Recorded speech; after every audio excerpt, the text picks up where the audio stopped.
Bonjour à tous, avec l'aide de Dieu, nous allons étudier le traité Kiddushin, Daf Yud Zayin, Amud Aleph, 17a, nous sommes à la 5e ligne. Amar Mar, maître a dit.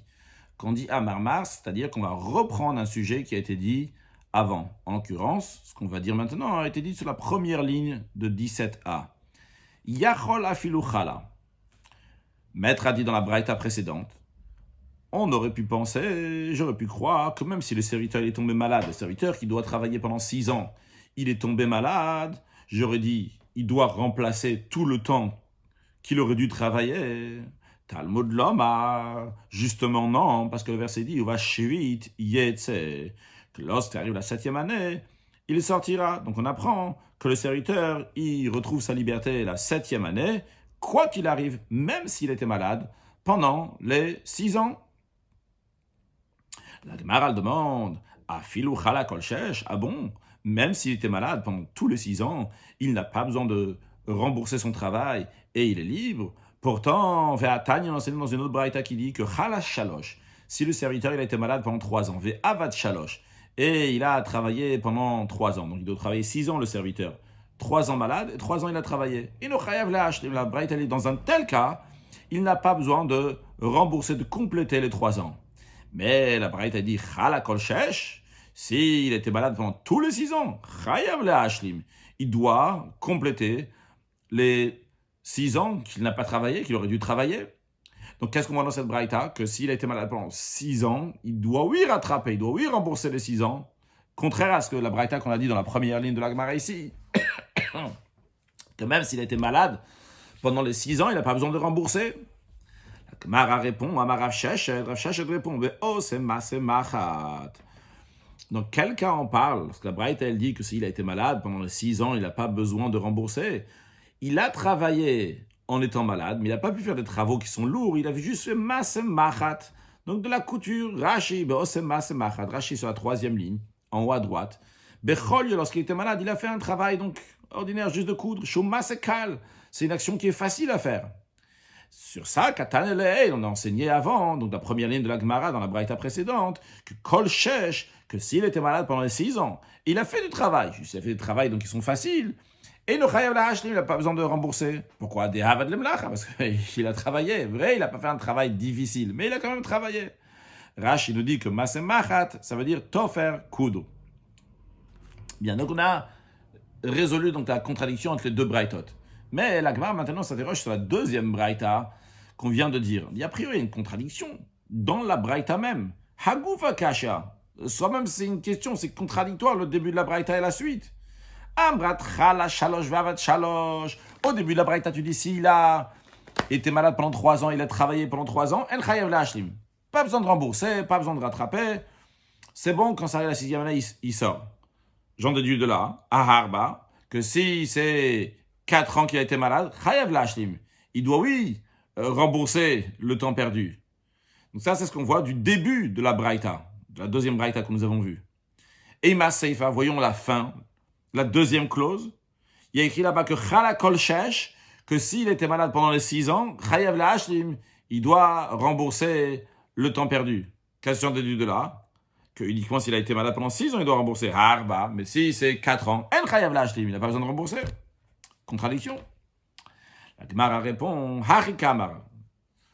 Ainsi, la braïta veut nous dire, à savoir que Chala Arba, s'il était malade 4 ans, donc dès que c'est plus que 3 ans, s'il était malade pendant 4 ans, dans ces cas-là, Nasa Kemishe Chala Kol Shesh. Il est considéré comme s'il avait été malade pendant 6 ans. Donc, il est donc obligé de rattraper le temps perdu. Rashi Chala Dalet Nasecholo, de Harikatane. Ainsi, la braïta nous enseigne qu'il chala shalosh, s'il était malade pendant 3 ans, et nous mashlim. Il n'a pas besoin de compléter. Chala yotermikan, s'il était malade plus que ça, que chala kol shesh, c'est considéré comme s'il a été malade pendant les 6 ans. Dans ces cas-là, il a l'obligation de compléter, de rattraper. Tanorabanan. Ça, j'enseigne dans une braïta. Maintenant, on va parler de la mitzvah de Ha'anaka. Donc, on ne va pas traduire à chaque fois le mot Ha'anaka. On l'a déjà vu aussi dans le passé que Ha'anaka, ça veut dire le cadeau en prime que la Torah elle dit qu'il faut donner au serviteur hébreu ou la servante hébreu lorsqu'il sort de chez leur maître. Donc, ça, j'enseigne dans une braïta Kama Manikimlo. Donc, combien il faut donner de Ha'anaka, donc de cadeau, à ce serviteur ou à sa servante lorsqu'il sort? La réponse, elle est l'opinion de Rabbi Meir, Chamesh Slai Mikol Minumin. 5 selas de chaque sorte. Donc un sela, c'est une pièce.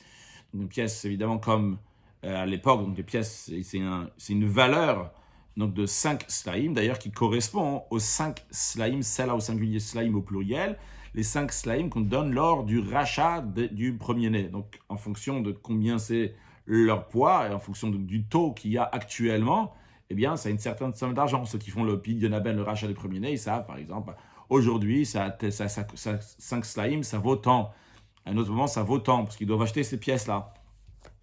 Donc, en tous les cas, il doit donner 5 slaim de chaque kol minumin, de chaque sorte de bien. Quel ça veut dire kol minumin, de chaque espèce, de quoi? Rashi nous dit kol minumin, de chaque espèce, donc mitsonra, du petit bétail, donc le petit bétail, donc c'est des chèvres et des moutons. Mi gornecha, gornecha littéralement c'est la grange, donc ça veut dire des céréales. Mi yigvecha, c'est le pressoir à vin, donc ça veut donner du vin. Donc dans la suite, on ne va pas traduire à chaque fois ces mots tsoncha, gornecha ou yigvecha. Tsoncha, encore une fois, donc c'est les moutons, les chèvres, mais mi gornecha des céréales, mi yigvecha du vin. Donc c'est ces 3 espèces-là qu'il faut donner aux serviteurs. Et combien il faut donner de chacune de ces espèces-là? Shave heslaim mikol echad, la valeur de 5 slaim de chacun d'eux. 5 de Tsoncha, 5 de Gornecha, 5 de Igvecha, ça fait 15. Shen Tedvav Slaim, ça fait 15 Slaim. C'est le mot de Rabbi Meir. Et Rashi nous dit que les cas me parlent plus loin dans la Gemara, on va demander la question Minyana Atalash Moïnan, est-ce que Rabbi Meir a besoin de nous faire le compte pour nous? Il peut dire qu'il y a 3 espèces dans la Torah, et chacune de ces espèces, il faut donner donc 5 Slaim. On aurait fait le calcul tout seul, ça fait 15. Sur le texte de la Gemara, voyons les paroles de Rabbi Meir dans leur intégralité. Donc, Chamesh Mikol Min ou Min, Shehen Chamesh Slaim, donc ça représente au total une valeur de 15 sela. Divrei Rabbi selon parole de Rabbi Meir. Deuxième opinion, Rabbi Yehuda Omer, Rabbi Yehuda dit, qu'est-ce qu'il faut donner au serviteur? Shloshim, donc l'équivalent de 30 slaim. Pourquoi 30 slaim? Qui Shloshim Shel Eved, ça correspond aux 30 sela qui sont versés au maître de l'esclave cananéen. De quoi s'agit-il? Rashi qui Shloshim Shel Eved, Nezek Shor Muad. Lorsqu'il y a un taureau qui est moua, donc il a déjà encorné et tué 3 fois auparavant, si s'il va tuer le serviteur, un serviteur cananéen, il appartient donc à un maître, il y a un maître qui appartient à un serviteur cananéen, eh bien, le propriétaire du taureau qui a encorné doit donner au propriétaire de l'esclave cananéen de lui donner 30 slaim. Rashi nous dit que les cas, mais Yaniv Tama, plus loin dans la Gemara, on déduira la raison pourquoi il déduit de 30 slaim qui sont à propos du serviteur. Troisième opinion, combien il faut donner au serviteur? Rabbi Shimon, non, mais Rabbi Shimon dit Chamishim, il faut lui donner 50 sela. Pourquoi? Car Chamishim Shebarachin, ça correspond aux 50 slaim qui sont donnés lors de l'évaluation. C'est-à-dire, la Torah, elle dit que lorsque quelqu'un il dit l'évaluation de telle personne est en charge sur moi, c'est-à-dire que je vais payer la somme de telle personne. On ne parle pas de quelqu'un qui a dit d'amav à son argent, sa valeur. Donc on ne parle pas ici d'une valeur, s'il est fort, s'il est moins fort, s'il a des capacités, moins de capacités. On parle ici donc d'un âge. La Torah, elle dit jusqu'à 5 ans, si c'est un garçon, c'est jusqu'à 20 ans, jusqu'à 60 ans, après 60 ans, si c'est un garçon, si c'est une fille, combien c'est sa valeur? Dans un cas où quelqu'un il dit erki, le erkin, donc il dit l'évaluation. Dans les arachim, il y a plusieurs âges et en fonction donc combien on va donner pour l'évaluation de telle personne, qu'on dit donner, j'aurais dû préciser avant, donc quelqu'un qui dit ça, il doit le RR de quelqu'un, donc la valeur de quelqu'un et à prendre en charge sur moi, c'est-à-dire qu'il doit donner cet argent-là au temple. Donc quand il dit Dama, voilà, il doit donner aussi donc l'argent au temple. Donc on parle ici qu'il fait une évaluation qui va donner de l'argent au temple. Et quand il y a différents niveaux, donc combien d'argent il doit donner, le plus haut de niveau, c'est lorsqu'un homme il est entre 20 ans et 60 ans, donc sa valeur c'est 50 slaim. Et Rabbi Shimon nous dit que combien il faut donner au serviteur? Il faut donner 50 slaim, car comme ces 50 là chez Erkin, Rashi nous dit, il nous précise, ou Er Gadol chez Erkin, c'est le plus grande évaluation qu'il y a dans les Erkin. Des fois on donne moins que 50. Là, le 50 c'est le plus. Donc on a vu 3 opinions. Ces 3 opinions-là, maintenant, on va les expliquer l'un après l'autre. Commençons par Rabbi Meir. Amarmar, maître a dit dans la Braïta, Donc c'est la première opinion, c'est le Rabbi Meir que Chamesh Slaim Mikol Min ou Min, qu'on donne au serviteur l'équivalent de 5 Slaim de chacune des sortes, de chaque espèce. Donc Tzoncha, Gornecha, Ivecha, Shen Chamesh Slaim qui représente au total, donc 15 celles-là. Divrei Rabbi Meir sont les paroles de Rabbi Meir. Alors la Gemara demande sur Rabbi Meir, Minyan Atalash Moinan, est-ce que Rabbi Meir vient nous enseigner faire des maths? Il nous dit 5 fois 3, ça fait 15. La Gemara répond, Hakamash, Rashi d'abord, Minyan Atalash Moinan, Bishlosha Minim Shel Chamesh. On sait que si c'est 3 espèces qui valent 5 slaim, à volo tadva, ça fait 15. La Gemara répond, Hakamash Manan, c'est ça que Rabbi Meir vient nous enseigner, que Mivtsar de la Mevatzar le Mehai Minyan, le maître ne doit pas diminuer le montant total. Donc de 15 slaim, mais s'il diminue le montant d'une espèce, c'est-à-dire que par exemple du tson, il va lui donner seulement un sela, il va lui donner donc plus d'un autre, il va lui donner après migonecha, il va lui donner 9 sela. Eh bien, l'etlanba, on n'a rien contre cela, il n'y a aucun souci. L'essentiel, c'est qu'il va donner 15 slaim en tout des 3 espèces. Il n'a pas besoin de donner exactement 5 de tsoncha, 5 de gonecha, 5 de yigvecha. Il peut donner 15 en tout des 3 espèces. Et c'est bon, même s'il n'a pas donné 5, 5, 5. Il a dispatché ça d'une différente manière, donc 6, 4 et 5, ou bien d'autres manières, chacun fait le calcul, donc ça sera bon aussi. Rashi Hakamash Malan, les Hachitan les Shen Chamesh, c'est la raison pour laquelle Rabbi Meir nous souligne, ça fait 15. La Shmoinan, pour nous enseigner, de l'Okapid, et la Minyan, à ce que la Torah fait attention, c'est uniquement sur le compte des Tet Vav Slaim, qu'en tout ça fait 15 Slaim, et voilà.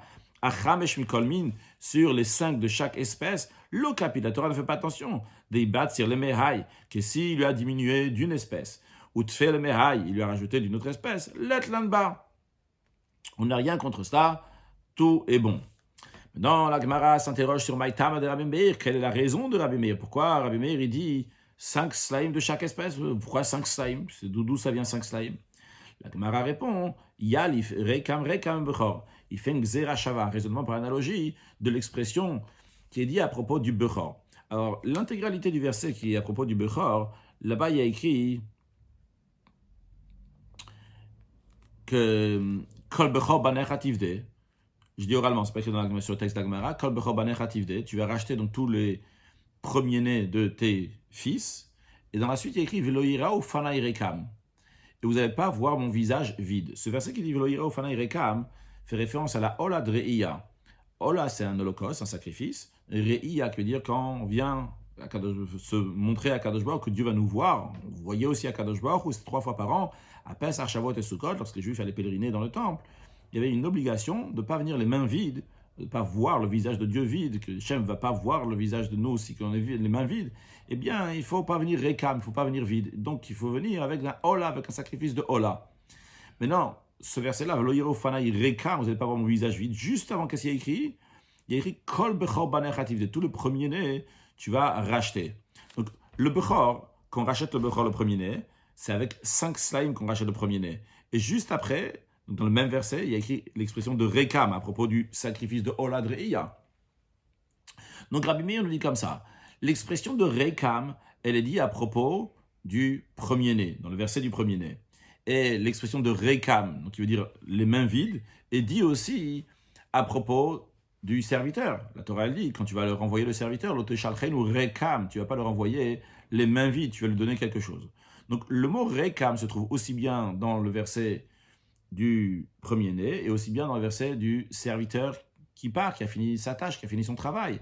Alors Rabbi Meir nous dit, Yalif Rekam Bechor. On fait une xera shava, un raisonnement par analogie, qu'on va appliquer ce qui est dit donc dans le premier-né, dans le verset du premier-né, que Male Halan Chameshtaim, de la même manière que là-bas, à propos du premier-né, c'est 5 slaim qu'il faut donner pour racheter le premier-né, pour qu'il ne va plus appartenir au Kohen, il va appartenir au père. Afkan Chameshtaim, de la même manière aussi ici, pour le cadeau de départ, il faut 5 sela de chaque type de cadeau. La Gemara dit, Ve'ima Chameshtaim ikulu, ok, d'accord, je comprends, la xera shava, mais peut-être, on pourrait dire que c'est 5 slaim en entier. J'aurais dû faire un rashi avant, donc faire un rashi d'abord. Et Rekam, il y a écrit l'oteshalchen ou Rekam, tu ne vas pas leur envoyer les mains vides, Rekam, ou Bepidianaben, à propos du rachat du premier-né. Ktiv, il est écrit, que tous les premiers fils dont tu vas racheter, Vloira ou Fanei Rekam, vous n'allez pas voir mon visage, les mains vides. Donc c'est la Xera Shava. Après la Gemara a demandé, Ve'ima Chamesh Saim Ikulu, disons, en effet, il faut donner des 3 espèces, mais qui te dit que c'est 15, peut-être en tout, des 3 espèces, de Gornecha, Tzoncha, Igvecha, en tout, ça va te faire 5 slaim, mais non pas 5, 5 et 5. La Gemara répond, Iktiv Rekam le Basov. Si l'expression à propos du serviteur serait dit, tu ne vas pas le renvoyer les mains vides, serait dit à la fin du verset, à la fin du passage, que des camarades, dans ces cas-là, j'aurais dit comme tu dis, je vais expliquer dans l'instant, mais hashtag active Rekam Berecha, mais vu, hashtag littéralement, hashtag maintenant, active Rekam, que le mot Rekam, et donc les mains vides, et dit Berecha au début, Shde Rekamatson. Donc tu vas appliquer le mot Rekam, ne pas renvoyer les mains vides aussi bien sur le bétail, aussi bien Rekam Hagoren, l'expression de Rekam, sur les céréales, et Rekam Ayak aussi bien sur le vin. C'est-à-dire, le verset, il dit que lorsque tu vas voir un serviteur, tu vas leur envoyer l'oteshalchenu Rekam. Tu ne vas pas leur envoyer les mains vides. Donc, ça, c'est ce que la Torah dit. Après, la Torah rajoute. Elle dit que seulement quoi? Anek taniklo. Tu vas lui donner migornecha, mitzoncha, migornecha, migvecha. Tu vas lui donner donc de toutes les espèces que tu as. C'est la raison pour laquelle on dit. Le mot rekam a été dit avant. C'est-à-dire, la Torah aurait pu dire, lorsque tu as un serviteur, et le serviteur va partir, eh bien, donne-lui mitzoncha, migornecha, migvecha, et conclure le passage en disant, attention, l'oteshachon rekam, ne le renvoie pas les mains vides. Donc, l'expression de ne pas renvoyer les mains vides à la fin du discours. Mais la Torah n'a pas dit comme ça. Elle a dit, lorsque tu vas renvoyer ton serviteur, ne le renvoie pas les mains vides. Seulement quoi? Tu vas lui donner mitzancha, migornecha, migvecha. Ah, dans ces cas-là, la Gemara dit, le mot rekam, il est dit avant les mots tzancha, gornecha, migvecha. Alors, le mot rekam, je veux dire, ne pas le laisser sortir les mains vides, s'applique aussi bien, tu ne vas pas le laisser sortir les mains vides, mitzancha. Tu ne vas pas laisser sortir les mains vides, migornecha. Tu ne vas pas laisser sortir les mains vides, miyigvecha. Non, tu dois lui donner rekam, les mains vides, donc qui correspondent rekam, on a appris que c'est 5. Donc tu dois lui donner 5 de tzoncha, tu dois donner rekam, donc 5, mais gornecha, 5, miyigvecha. C'est la raison pour laquelle Rabbi Meir dit qu'en tout, il y a 15 celles-là. Rashi, iktiv rekam le basov, si il y avait écrit rekam à la fin, c'est-à-dire Anek, Rashi présente comment ça aurait été si on avait dit le mot rekam à la fin. Anek tanik lo mitzoncha, ou migornecha, miyigvecha, donne-lui donc de tzoncha, gornecha, yigvecha, veloteshalchenu rekam, et ne le renvoie pas les mains vides. Dans ce cas-là, qu'il y a des camarades, ça aurait été comme tu as dit, mais vu qu'il y a écrit rekam meikara, vu que le mot rekam est dit avant, kodem anek tanik, avant que la Torah dit que tu vas lui octroyer, que tu vas lui donner, des rekam, dans ce cas-là, le mot rekam va s'appliquer Chulu, etc., comme on vient de dire, sur Tzoncha, sur Gornecha, sur Igvecha. Très bien. La Gemara continue à questionner sur Rabbi Meir.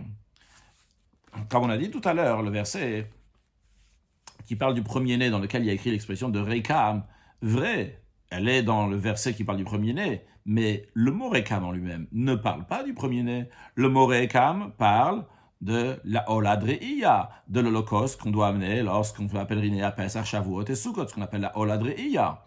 Alors la Gemara demande, venez la Rekam, Rekam, Oladreia. On devrait déduire l'expression de Rekam qui est dit à propos du serviteur. On devrait la déduire aussi du Rekam qui est dit non pas à propos du premier-né, mais à propos de la Oladreia, de cet holocauste qu'on amène lorsqu'on vient pèleriner. Rashi, Oladreia, de l'Etalashte Kesef, que la Oladreia, elle coûte beaucoup moins cher, elle est seulement 2 Kesef, elle est 2 pièces. Donc qu'est-ce que tu me dis? Je déduis Rekam de 5 slaïm, du Bechor, du premier-né. Le mot Rekam en lui-même, sur quoi il s'applique? Il s'applique sur la Oladreia. S'il s'applique sur la Oladreia, ce sacrifice-là, il vaut seulement 2 pièces. Alors tu devrais dire, lorsque le serviteur y part, donne-lui 2 pièces, 2 pièces et 2 pièces en tout. Donne-lui 6 ma'in, 6 ma'ot, 6 ma'a. Dans les cas, c'est tout ce qu'il fallait lui donner, mais en tous les cas, pas 15 slaïm, qui est une somme qui est beaucoup plus grande. La Gemara répond, vrai, qu'on a le choix entre décider est-ce qu'on va choisir le Rekam, le pharisien le Rekam, ou bien avec la Oladriya qui est seulement 2 ma'a, ou bien on va choisir le Rekam qui est sur le Bechor, qui est 5 slaïm. Pourquoi on choisit la plus grande quantité? Parce qu'à Makra, à la fin du verset, qui parle donc de donner les cadeaux au serviteur, il dit, tu vas lui donner de toutes les choses d'Hashem, de ce que Hachem t'aura béni. Ce qui indique que la manière de donner, eh bien, c'est pas, on ne veut pas ici amoindrir, mais au contraire, on veut augmenter. Dieu t'a béni, vas-y, mets le paquet, donne encore. Rachel nous dit que ces versets-là, donc que Dieu t'a béni, c'est Seifa de Anektanik, ou c'est la fin du verset, donc Anektanik, tu le donneras en cadeau. La mettre pour t'enseigner. Chez Tidrasha Mikra, tu vas interpréter le verset.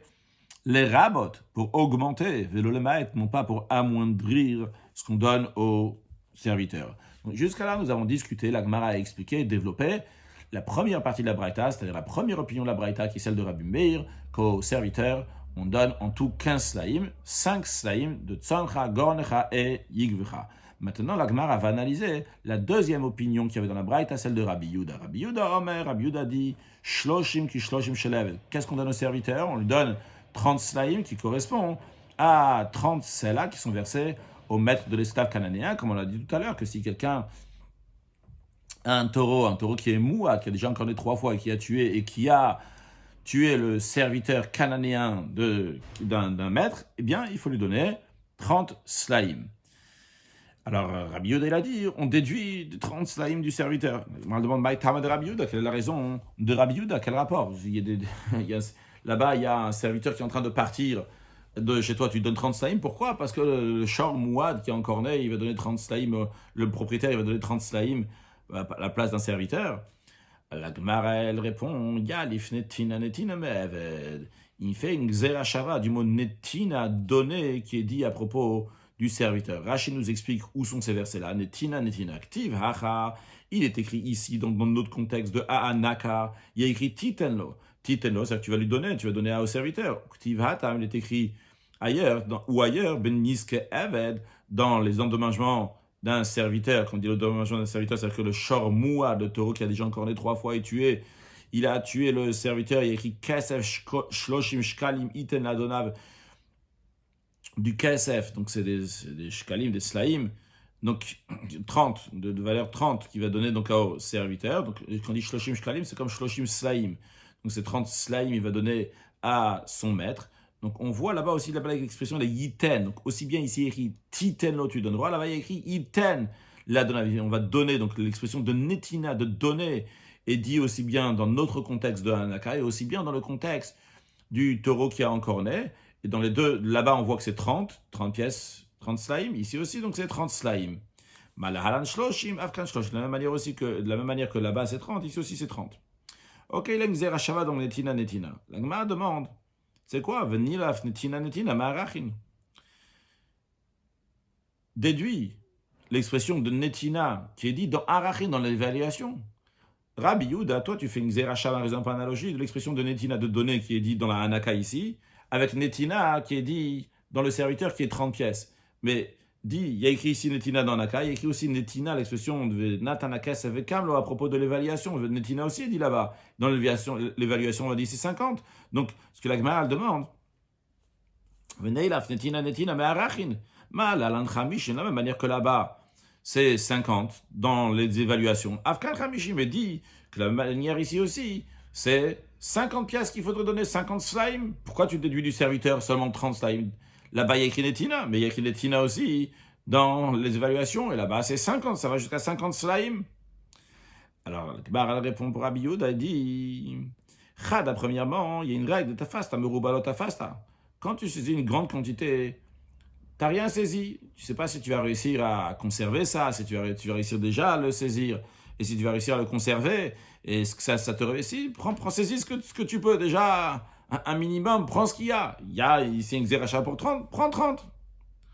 Ta fasta moi, ta fasta. Parce que quand tu saisis une petite quantité, là, tu l'as bien saisie, tu peux la conserver. C'est une expression qui est dite. Mais cette expression-là est pour dire, tu veux déduire quelque chose maintenant. Tu as 30 et 50, déjà prends 30 ce qui te revient. Après, s'il y a plus, on viendra vers toi pour te donner le reste. Donc ça, c'est la première des choses.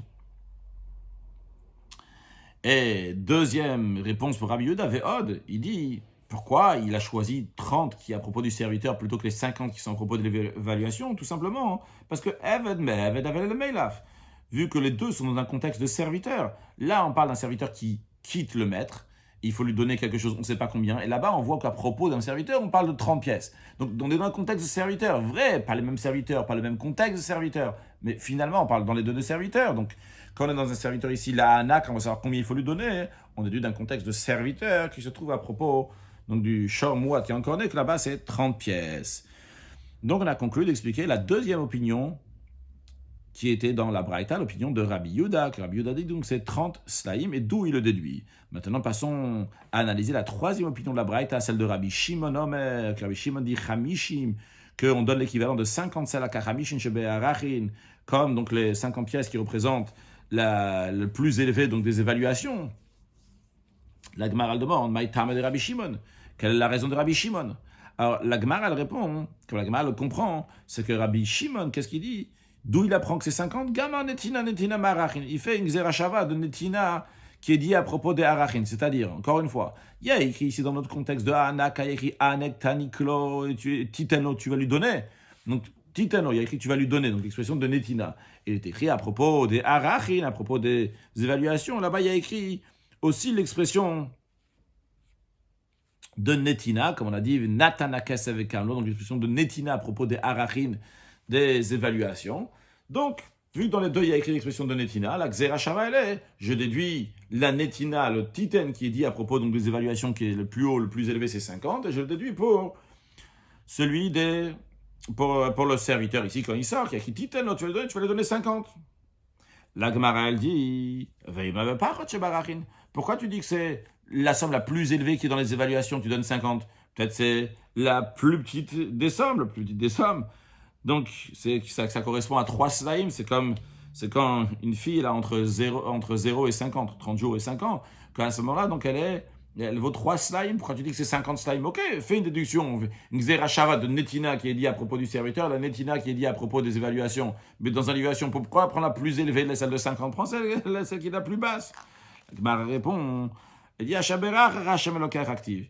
Il est écrit que Dieu t'a béni. Quand on dit que Dieu t'a béni, c'est Dieu il t'a donné, alors vas-y, donne, puisque Hachem il t'a donné. Ok. Donc on a répondu pour l'instant pour Rabbi Shimon. Mais la Gemara continue à questionner pour Rabbi Shimon.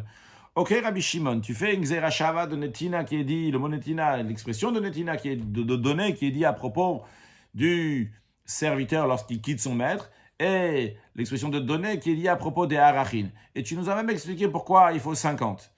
Bon, c'est pas Rabbi Shimon lui-même qui a expliqué, c'est la Gemara qui a expliqué pour Rabbi Shimon. Mais la Gemara demande, après l'opinion de Rabbi Shimon, on devrait plutôt faire la xerashava de l'expression de netina qui est dit à propos d'un serviteur, comme Rabbi Yehuda il a fait. Il y a écrit titan ici à propos du serviteur qui part. Il y a écrit l'expression de titan à propos du serviteur donc qui a été encorné, qu'il faut donner à son maître 30 slaim. Donc mal halan shloshim, de dire que de la même manière que là-bas, donc à propos de l'esclave, c'est 30 celles qui sont remis au maître, que l'esclave il a été tué par le taureau. Afkan shloshim ici aussi, les cadeaux en prime, ça va être 30 celles donc qu'il faudrait donner. Et la Gemara, elle explique la raison pourquoi il faudrait plutôt dire la xerashava de Rabbi Yehuda plutôt celle que Rabbi Shimon, plutôt dire la xerashava de Rabbi Yehuda que netina, on va le déduire du serviteur qui a été encorné plutôt que le déduire de l'évaluation comme le fait Rabbi Shimon. Pourquoi c'est mieux de dire comme Rabbi Yehuda? Chada, premièrement, de tafasta meruba lo tafasta, que si tu as saisi une grande quantité, tu n'as rien saisi, et si tu prends une petite quantité, tu as oui saisi ve'od. Et une deuxième raison, parce que Rabbi Shimon, il aurait dû faire une xerashava de déduire du serviteur dans lequel il y a 30 slaim, parce que on reste dans un contexte de Ev, on reste un contexte de serviteur. Là, on est dans un contexte de serviteur qu'il faut lui donner quelque chose, et tu me ramènes un contexte d'évaluation. Pourquoi tu ramènes un contexte d'évaluation? Rashi, qui nous explique la question, la manière qu'il faut lire la Gemara.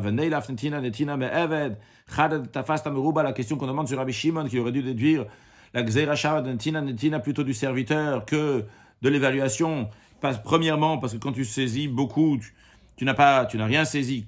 Rashi nous dit que kula chalakushei. Rashi nous dit que quand on lit la Gemara chada de tafasta meruba, c'est pas une réponse, c'est une seule question.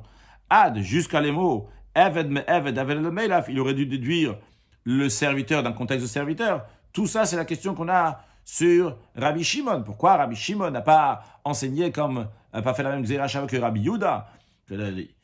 Ici, on parle d'un serviteur, et que Rabbi Yehuda, il a dit, ici, il y a écrit netina, là-bas, il y a écrit netina à propos du serviteur. De la même manière que chez le serviteur, c'est 30. Ici aussi, c'est 30. Et pourquoi dire comme Rabbi Yehuda? Parce que premièrement, tu saisis un peu, tu as saisi. Et deuxièmement, et d'un autre côté, si tu saisis beaucoup, c'est la question sur Rabbi Shimon, si tu saisis beaucoup, 50, tu n'as pas saisi. Et deuxièmement, c'est un contexte de serviteur. C'est la raison pour laquelle que la Gemara revient sur la réponse qui a été donnée pour Rabbi Shimon. Tout à l'heure, quand on a demandé à Rabbi Shimon quelle est sa raison, on a dit que Rabbi Shimon, il fait une xerashava raisonnement par analogie de l'expression de netina, de donner, qui est dit aussi bien à propos du serviteur, aussi bien à propos du serviteur ici, donc celui qui va sortir, et aussi bien de l'évaluation. Comme ça, on a compris jusqu'à présent. La Gemara dit non, c'est trompé. Rabbi Shimon, il ne fait pas une déduction. La Xera Shava qui fait Rabbi Shimon, c'est pas de netina. Faux. Rabbi Shimon, micha gama. Il fait une autre Xera Shava, c'est micha, l'expression de s'appauvrir, qui est dit dans les deux contextes. Voyons Rashi, qui dit aussi bien à propos du contexte de celui qui s'est vendu, aussi bien à propos des évaluations. Voyons Rashi. Micha gama. Tout d'abord, Rashi nous dit une règle générale pour qu'on comprenne la réponse que la Gemara est en train de nous dire. Il nous dit que en adam dan Xera Shava me'atzmo. Un homme ne fait pas un Xera Shava, un raisonnement par analogie par lui-même. Je ne vais pas lire maintenant le Chumash, je vais dire tiens, dans ce verset il y a écrit comme ça, dans ce verset il y a écrit comme ça, alors je vais déduire l'un de l'autre. Non, ça ne marche pas comme ça. Me sora ila merabote même ou misinaï, c'est transmis donc de leur maître du maître, et depuis Moshe Rabbeinu mon Sinaï. C'est transmis Eizoteva nirteva Xera Shava. Quel mot il a été écrit pour en faire une Xera Shava, un raisonnement par analogie? Comme toute chose qu'on apprend d'une autre. Alors, maintenant, après que Rashi nous a dit cette notion-là, que Rabbi Shimon et qui que ce soit ne peut pas inventer une Xera Shava, doit l'avoir de ses maîtres, Rashi nous dit, jusqu'à présent, quand on l'avait compris, Davam, Rina, nous on disait, on pensait, on croyait que de Rabbi Shimon, Gamar, Merabe, on croyait que Rabbi Shimon, il avait appris de son maître, Dentinat Anek, que l'expression de Titeno, tu vas lui donner, qui est dit dans le contexte de Anaka, Nidrash l'Xera Shava, on l'a interprété pour une Xera Shava. Nous, comme ça on avait compris, on avait dit, il y a écrit l'expression de Netina à propos du serviteur lorsqu'on donne la Anaka, il y a écrit l'expression de Netina à propos des évaluations, et donc Rabbi Shimon, il a fait une Xera Shava de serviteur, des évaluations pour le serviteur. Alors, c'est la raison pour laquelle, c'est la raison pour laquelle qu'on a demandé, Xera Shava Minale, de Gamma Mentina de Echim, cette Xera Shava, d'où il sort de déduire la Netina, donc l'expression de données qui est dit à propos des évaluations Nigma Mentina de on demande non, il aurait dû faire une déduction donc de Netina qui est dit à propos du serviteur. Comme ça, on s'est permis de demander cette question-là parce qu'on pensait que Rabbi Shimon faisait une Xera Shava de Netina. Et la réponse de la Gemara Rashi nous dit Mishum hachit tzerich leterutze. Et c'est la raison pour laquelle on avait besoin de répondre qu'on s'est trompé, que Xera Shava de Rabbi Shimon, que le raisonnement de la journée de Rabbi Shimon, la Xera Shava de Netina Gamar. Il déduit pas ça d'une Xera Shava de Netina, pas de l'expression de Titen qui est dit à propos du serviteur qui sort avec l'expression de Netina qui est dit dans les évaluations. C'est pas ça la déduction de Rabbi Shimon. Il fait une autre Xera Shava.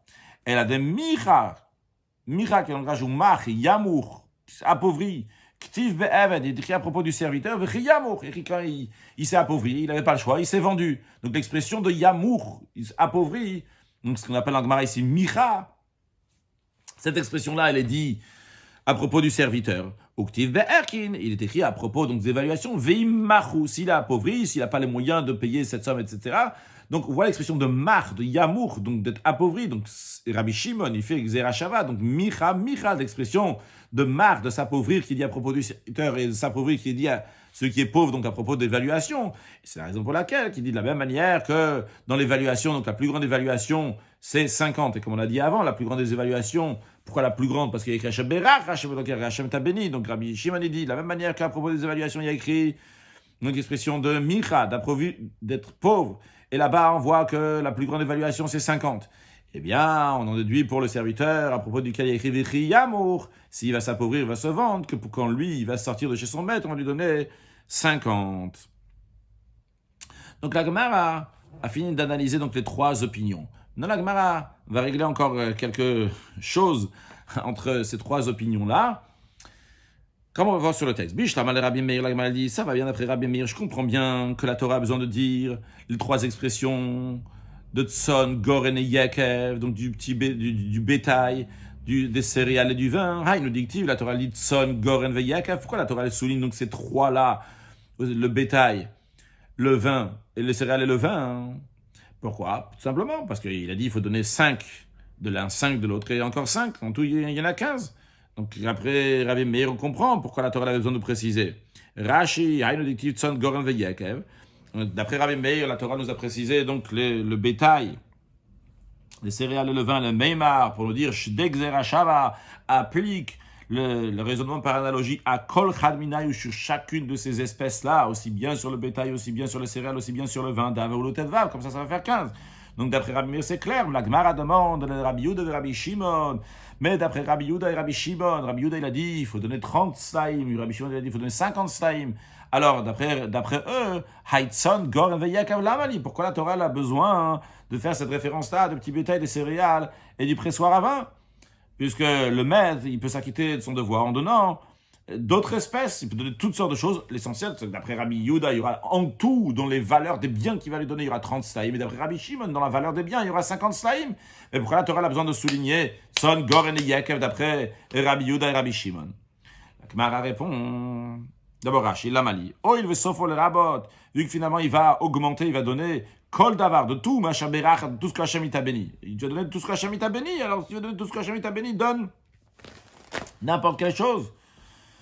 Tu veux donner n'importe quelle chose, pas seulement de son Goren et Yakev.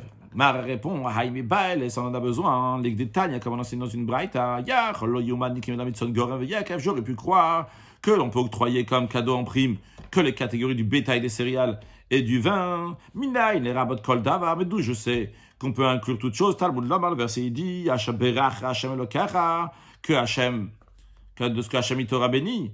Donc ça veut dire donne avec largesse, donc c'est d'autres choses, pas seulement de ces choses, pas seulement du Tson Goren et Yakev. Imken, dans ce cas-là, Matamul Loma Tson Goren et Yakev, pourquoi le verset souligne spécialement donc le bétail, les céréales et le vin? La réponse elle est Lomar Lechav, pour te dire, Mat Tson Goren et Yakev Miyuchadim. La Braïta répond, c'est pour te dire, de la même manière donc le bétail, les céréales et le vin, ils sont particuliers chez Yeshtam Bichlal Bracha, qui sont dans la Bracha, Rashi nous dit Bichlal Bracha, Tson.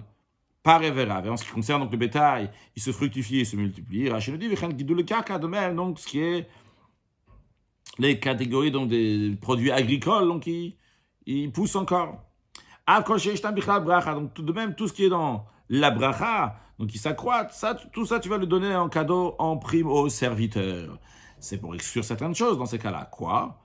Yatsut Safim, ça vient exclure de l'argent. Dit Rabbi Shimon, c'est l'opinion de Rabbi Shimon. Que l'argent, tu donnes l'argent, ok, tu mets 1 euro dans la poche, il a 1 euro maintenant, mais l'euro, il ne va pas fructifier, se multiplier. Ça, c'est l'opinion de Rabbi Shimon, ça vient exclure donc l'argent. Rabbi Eliezer ben Yaakov Omer, Yatsu Pradot.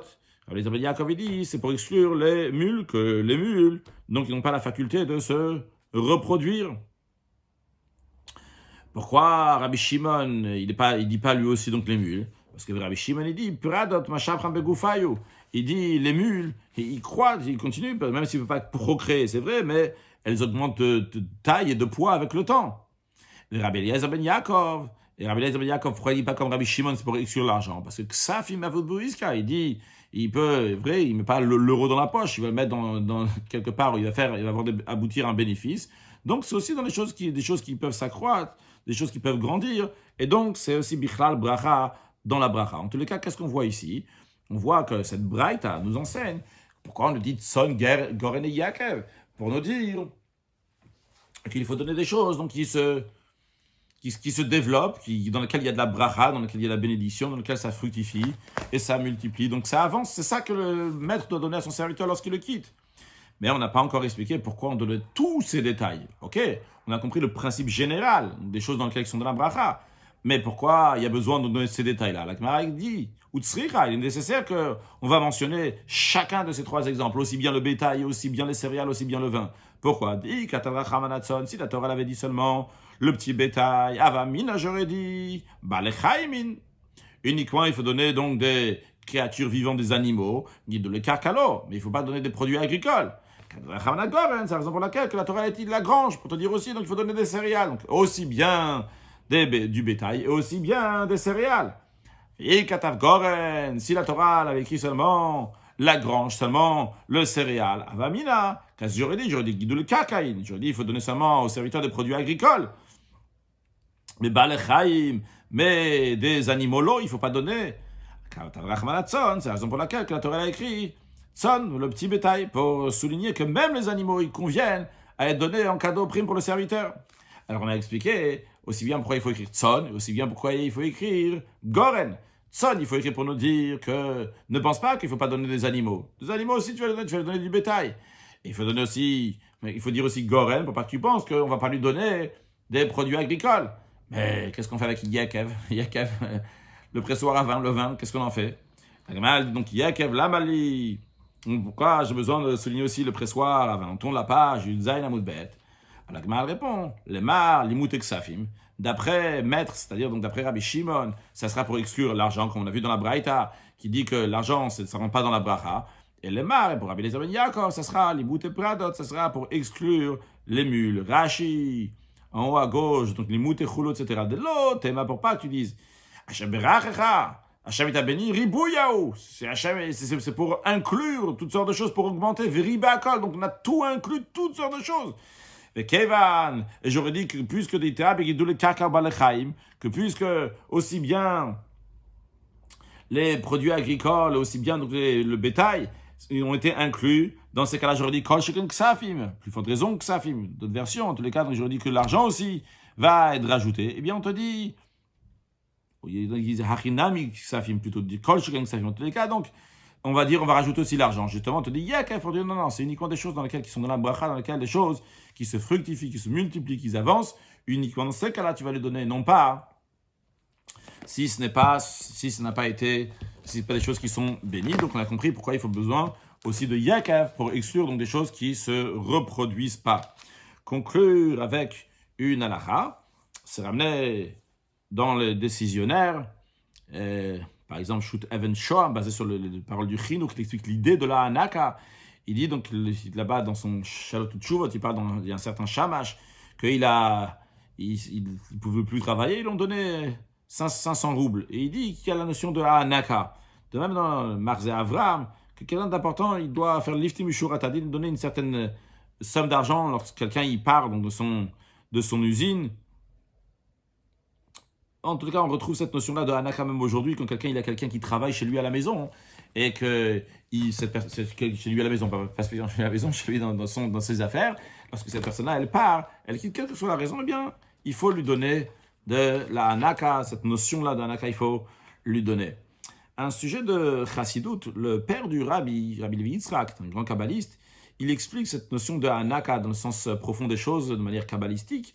Il dit que le Eved Ivri représente Mochin de Katnut. Donc Mochin de Katnut, littéralement, ça veut dire une petite, un petit Mochin, un petit cerveau. Mais ça veut dire c'est un niveau inférieur. Et lorsqu'il travaille encore plus, eh bien, au moment jusqu'à qu'il devient Ben Chor, qu'il devient libre, eh bien, à ce moment-là, il reçoit Chochma Bina. Chochma Bina, donc il reçoit les deux, aussi bien Chochma, aussi bien Bina. Et là, il doit avoir aussi la Hanaka. Et c'est pour ça qu'il y a écrit Anektanik. Anektanik, ça correspond à deux. Le Torah, on peut dire Anek. Anektanik, ça correspond aussi bien à Chochma et à Bina. Donc il a besoin des deux. Dans les cas, le Rabbi en déduit de cela que la Hanaka, lorsqu'il sort en liberté, c'est pas encore un détail. La Hanaka elle-même, ça qui sort en liberté, ça dévoile au niveau de Chochma Bina. Et d'ailleurs, le Rabbi l'explique dans le sens basé sur ça aussi, que cette Hanaka, la Hanaka est uniquement sur le serviteur hébreu et non pas sur le serviteur cananéen. Alors, logiquement, on va dire pourquoi le serviteur cananéen il l'a pas? Parce qu'il sort jamais. Il est toujours serviteur. Il sort jamais. C'est bon, pas lui donner Hanaka, évidemment, mais dans le sens profond, c'est pas stam comme ça. Dans le sens profond, le Eved Ivri, il travaille sur soi-même. Il travaille sur soi-même, il a des midot, il a des sentiments. Contrairement au Eved Knan, il n'a pas de sentiments. Le Eved Knan, il fait parce qu'on lui a dit de faire et tout, il se tait et il discute pas, il n'a pas de sentiments. Alors, le Eved Ivri, donc lui, il a des sentiments. Et lui, il veut travailler pour avoir aussi des mochim, pour avoir un Chochma Bina pour les avoir. Donc, il travaille.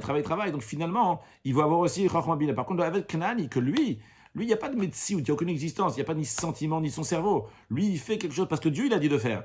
Et d'ailleurs, dans un certain sens, le Eved Knan, le serviteur cananéen, il a un plus par rapport au serviteur hébreu. Le serviteur hébreu, vu que c'est sa médecine, c'est son existence à lui, il y a un moment dans lequel il va sortir, etc. Par contre, le fait que le Eved Knani, le serviteur cananéen, il ne sort jamais, c'est parce que le serviteur cananéen, il est toujours attaché à Kadosh Baruch. Il n'y a pas...